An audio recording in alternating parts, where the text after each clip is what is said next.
पुऱ्या महाराष्ट्रातल्या मराठा आरक्षणात 100% गेल्याशिवाय मी हटत नाही. म्हणून तर सामूहिक आमरण उपोषण आंतरवालीला लावलं आहे. हे फायनल आहे आमचं. पण मराठ्यांचा बी लय आग्रह आहे.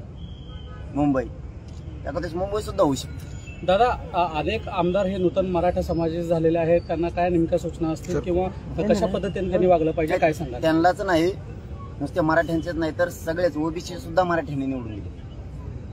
त्यांना सगळ्यांनाच मराठा आरक्षणाचा विषय मांडावा लागला नसता. रस्त्यावर मराठी फिरून देणार नाहीत. कारण तुमची लेकरं आता मोठे झाली, तुम्ही आमदार झालात, मंत्री झालात, आमच्या लेकराचं काय किंवा प्रश्न घराघरातला मराठा आता विचारणार आणि आम्ही सामूहिक उपोषण करायला सज्ज झालो. दादा, खरं तर जसं की आपण म्हणालो होतो की जर का आम्ही उभा केले असते तर सोपडा साफ झाला असता.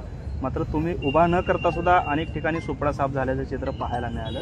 विशेषतः सोलापूर जिल्ह्यामध्ये बार्शी, माढा आणि करमाळा या ठिकाणी मोठा फटका एकंदरीत बसलेला पाहायला मिळाला. काय नक्की चित्र असू शकतं आता? नाही, ज्या गोष्टी केल्या नाहीत त्याला छाती पडायची सवय मला. मी आणि माझा समाज मैदानातच नाही, त्यामुळे दोरी पूर्ण मराठ्यांच्या हातात होती. मालक तो होता, त्यालाच ठेवलं. कोणाच्या दावणीला मी मराठा समाजाला बांधलं नाही, कारण त्या समाजाला मी मायबाप घेऊ शब्द वापरतो. मग मी जर खास त्यांचा मुलगा आहे तर मी अशी फरफट त्यांची करू शकत नव्हतो, त्याला संकटात सोडू शकत नव्हतो. की त्यांना सांगितलं तुम्हाला जे करायचं करा, त्यांनी केलं.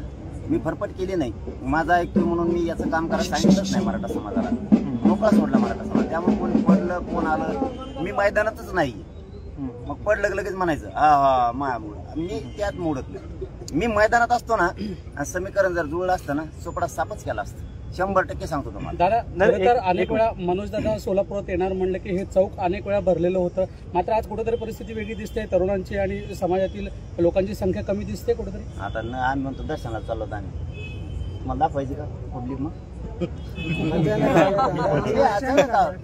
बघा, हे मी काहीच निवेदित नाही.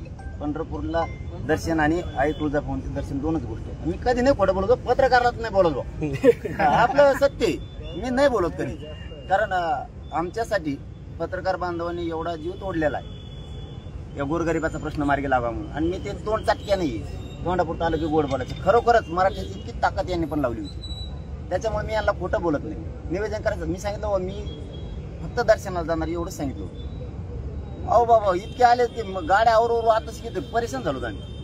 6-7 किलोमीटरवरती गाड्या होत्या. इतके लोक आले. इथं नुसता ट्रेलर बी नाही येऊ, आणखी नाही मजा येणार. पुढं नुसता आरक्षण देऊ नका मला. एक प्रश्न असा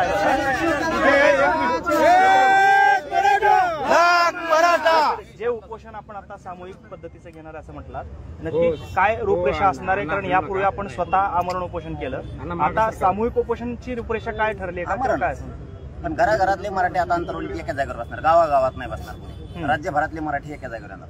मग ते 10 असले तरी बसणार, 1000 असले तरी बसणार, 1,00,000 मराठी बसले तरी बसणार. आमरण उपोषण 100% अंतरवालीत होणार आणि ते ताकदीनं होणार आहे. पण तारीख सरकार झाल्याशिवाय नाही. मग पुढे ढकली देईन पाहिजे सर.